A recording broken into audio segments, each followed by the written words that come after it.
सब प्रकार के भोग स्थित प्रज्ञ मनुष्य में किसी भी प्रकार का विकार उत्पन्न करने में असमर्थ होकर उसी में समा जाते हैं।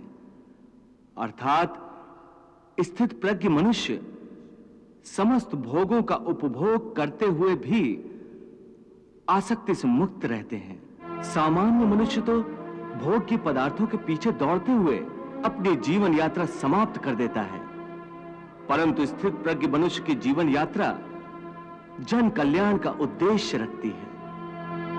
सामान्य मनुष्य रात्रि का अंधकार होने पर सो जाता है तथा सूर्योदय होने पर जाग जाता है, परंतु योगी की दृष्टि में देह का सोना जागना महत्वपूर्ण नहीं है।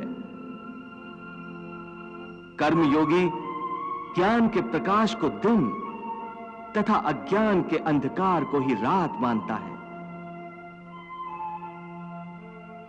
पार्थ, विषयों के बारे में अज्ञान रात्रि के अंधकार के समान है। संसारी मनुष्यों की रात्रि के समय अज्ञानी नाशवान सांसारिक सुख उपभोगों में व्यस्त रहते हैं। ज्ञानी और योगी जागते हैं और परमात्मा का चिंतन करते हैं। या निशा सर्वभूतानां तस्यां जागर्ति संयमी यस्यां जागृति भूतानि सा निशा पश्यतो मुनेः। हे केशव, कृपया स्थित प्रज्ञ का कोई स्पष्ट उदाहरण देकर समझाओ। हे अर्जुन, विशाल और अथाह सागर का स्वभाव स्थित प्रज्ञ मनुष्य की भांति ही होता है। हे पार्थ, नदी में यदि अधिक पानी आ जाए तो उस नदी में बाढ़ आ जाती है। उसकी तूफानी लहरें किनारों को तोड़कर चारों ओर तबाही मचा देती हैं।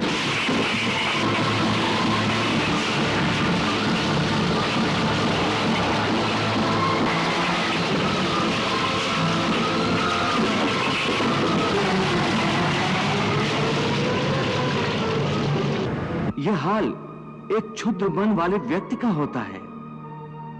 थोड़ा सा धन, थोड़ी सी सफलता उसे हजम नहीं होती और धन और सफलता के नशे में चूर वो मर्यादाएं तोड़कर एक ओछे इंसान की तरह हरकतें करने लगता है।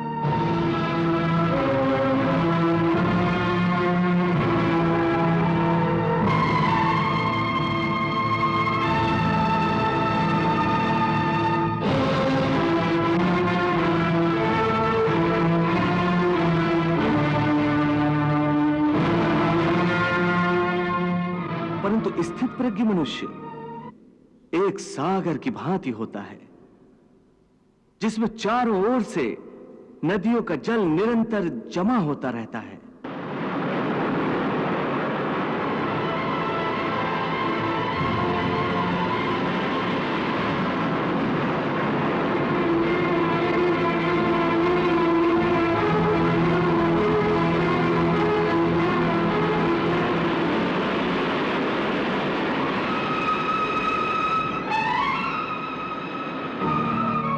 परंतु सागर उसी प्रकार शांत रहता है। नदियों का जल उसकी गहराई में गुम हो जाता है और सागर कभी अपने किनारे नहीं तोड़ता। उसके अंदर जल का स्तर वही रहता है। यही स्थित प्रज्ञ की अवस्था होती है। स्थित प्रज्ञ तो ऐसा सागर, स्थित प्रज्ञ तो ऐसा सागर, ज्ञानी जिसकी थाह न पाए। सारे भोग उसी में डूबे, उसको भोग डुबो नहीं पाए। काम को वो निष्काम करे और योग से मुख नहीं मोड़े रे। अपना जल लेकर सिंधु से नाता जोड़े रे। सागर सबको निज में समोले, निज सीमा नहीं तोड़े रे। होके विपुल जल राशि का स्वामी, मर्यादा नहीं छोड़े रे।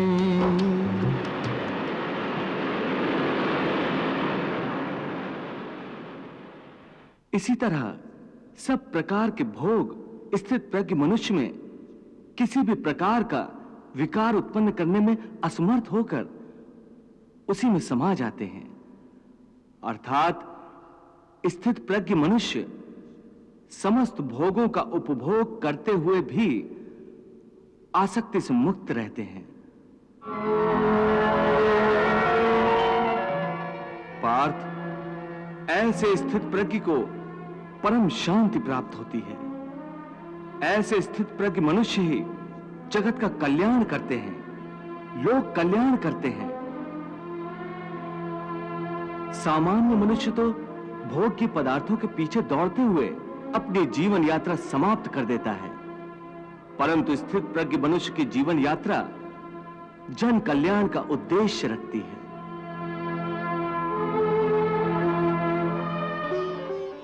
प्रभु, भगवान श्री कृष्ण के कथन अनुसार स्थित प्रज्ञ मनुष्य आसक्ति से मुक्त रहते हैं, परंतु जब कोई मनुष्य संसार में रहकर संसार को भोग रहा हो तो देखने वाले तो उन्हें भोगी ही समझेंगे ना?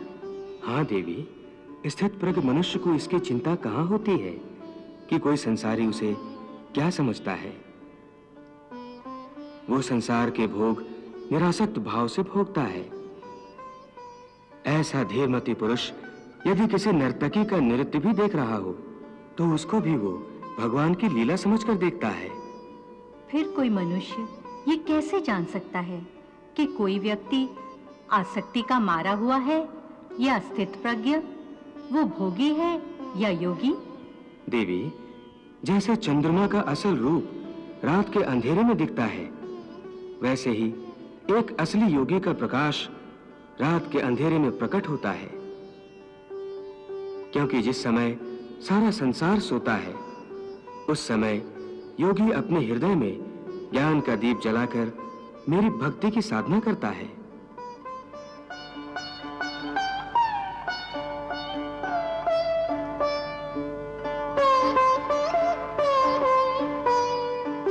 पार्थ, सामान्य मनुष्य रात्रि का अंधकार होने पर सो जाता है तथा सूर्योदय होने पर जाग जाता है, परंतु योगी की दृष्टि में देह का सोना जागना महत्वपूर्ण नहीं है। कर्मयोगी ज्ञान के प्रकाश को दिन तथा अज्ञान के अंधकार को ही रात मानता है। पार्थ, विषयों के बारे में अज्ञान रात्रि के अंधकार के समान है। संसारी मनुष्यों की रात्रि के समय अज्ञानी नाशवान सांसारिक सुख उपभोगों में व्यस्त रहते हैं।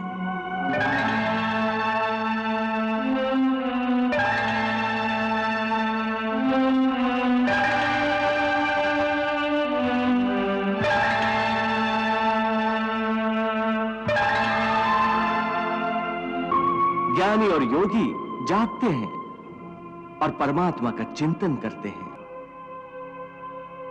या निशा सर्वभूतानां तस्याम जागर्ति संयमी, यस्याम जागृति भूतानि सा निशा पश्यतो मुनेः। सबके लिए जो रात जिसे संसारी नींद में सो के गंवाए,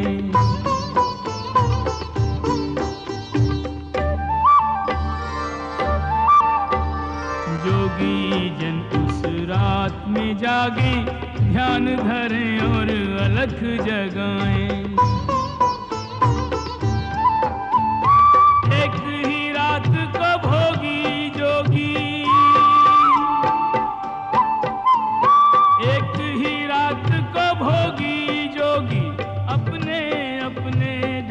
से बिताएं। एक ही रात को भोगी जोगी अपने अपने ढंग से बिताएं। भोगी सोए जोगी जागे, भोगी खोए जोगी पाए। भोगी सोए जोगी जागे, भोगी खोए जोगी पाए। हे केशव, जैसा कि तुम कह रहे हो, ज्ञान योग कर्म योग से श्रेष्ठ है, तो फिर तुम मुझे कर्म करने और युद्ध करने का उपदेश क्यों दे रहे हो? मुझे संहार करने की प्रेरणा क्यों दे रहे हो? पार्थ, मैंने ये तो नहीं कहा कि ज्ञान योग कर्म योग से श्रेष्ठ है। मेरे कहने का अर्थ ये नहीं था। तुम्हें धोखा हुआ है। हे पार्थ, जैसे साधारण दृष्टि से देखने पर एक नगर में दो आने वाले रास्ते हों, एक पूरब से आ रहा हो, दूसरा दक्षिण से आ रहा हो,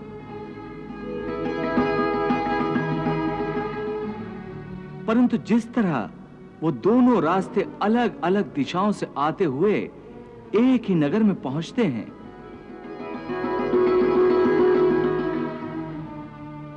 उसी तरह ज्ञान योग और कर्म योग दो अलग अलग साधन हैं, परंतु उनका लक्ष्य एक ही है। और दोनों मार्गों से साधक ब्रह्म को ही पाता है।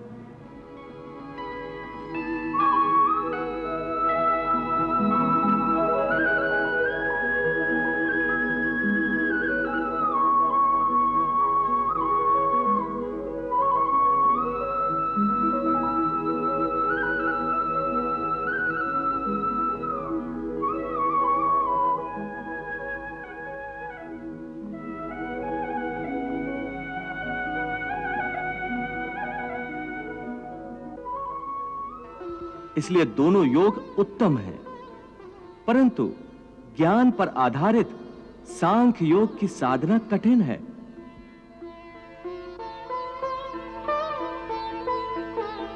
इसके मुकाबले कर्म योग की साधना आसान है।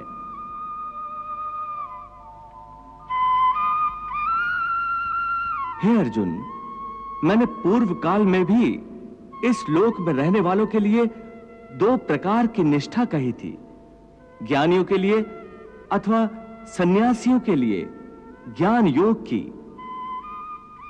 और योगियों अर्थात कर्मयोगियों के लिए कर्म योग की। ये दोनों रास्ते प्राणी को भगवान तक ले जाते हैं।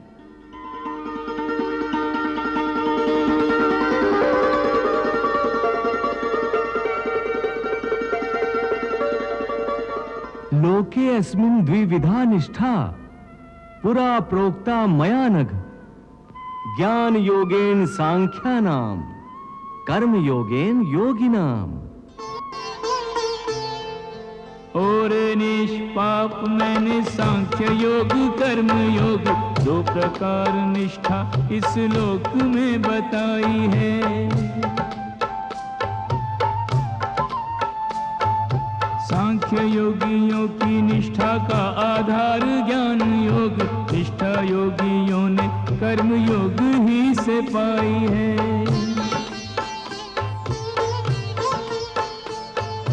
कर्म बिन किए निष्कर्म दाना पाए नर, कर्म काटने को विधि कर्म की बनाई है। केवल ये कर्म त्याग देता नहीं सिद्धि लाभ, निष्ठा सांख्य योग में तो कर्म ही से आई है।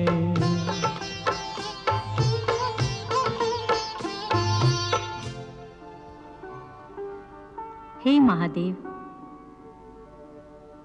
प्रभु ये बता रहे हैं कि संन्यास योग हो या कर्म योग हो, दोनों ही परिस्थितियों में प्राणी कर्म से छूट नहीं सकता। फिर कोई योगी निष्कर्मता की अवस्था को कैसे पा सकता है? देवी, जब प्राणी अपने समस्त कर्मों को निष्काम भाव के द्वारा मुझ ईश्वर को समर्पित कर देता है, तो ऐसे कर्मों से कोई फल उत्पन्न नहीं होता। इस प्रकार वो प्राणी अपने सारे कर्म ईश्वर को समर्पित करके ईश्वर में लीन होकर स्वयं निष्कर्म हो जाता है। इस ब्रह्मलीन अवस्था का नाम निष्कर्मता है।